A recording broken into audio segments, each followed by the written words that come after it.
Well, the United Nations says there's been a 10% spike in opium cultivation in Afghanistan this year. It's released a new report which says 93% of the increase is happening in the southern and western parts of the country.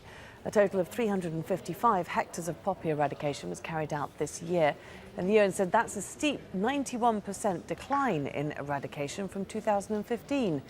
International donors have spent billions of dollars on counter-narcotics efforts over the past decades, but those efforts have shown little results. For more on this, let's go to Hamid Saboory, political analyst and lecturer at Kardan University. He joins us from Kabul. Why are we seeing this increase? Well, it's basically due to insecurity in the southern and western part of the country. It gives a lot of leverage for the Taliban to allow farmers to cultivate poppy, and since government doesn't have any particular control over those areas, so it gives pretty much a lot of control for the Taliban, and that's why we have seen a huge increase, particularly in the past couple of years, in poppy cultivation in Afghanistan. And is security the main reason why we've seen an almost 100%, 91% decline in eradication efforts? Oh, absolutely. I mean, and also the reason it's because it's just one of the major sources of financial resources for the Taliban. So they need to have control over those areas, and one of the most lucrative financial resources for them. So that's why insecurity in the southern part of the country, plus the fact that Taliban's major source of financial resource comes from the poppy cultivation, coupled with the fact that there are other parties who are helping them transport and traffic the drugs out of Afghanistan to Central Asian markets in Europe through Afghanistan, basically makes it one of the major source of financial source for Taliban. And it's not just the Taliban who's profiting from this, is there? I mean, is it? There's a lot of warlords who are also involved.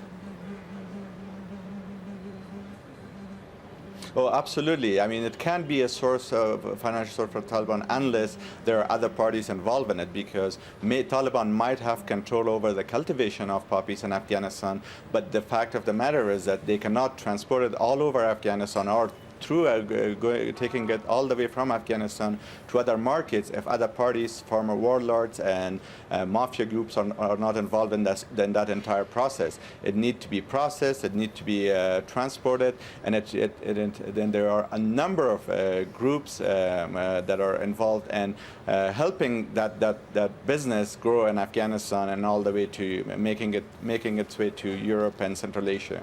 I mean, billions of dollars have been poured into trying to stop this growing of poppies, trying to give farmers alternatives. But it's all coming to nothing, isn't it, unless security is there?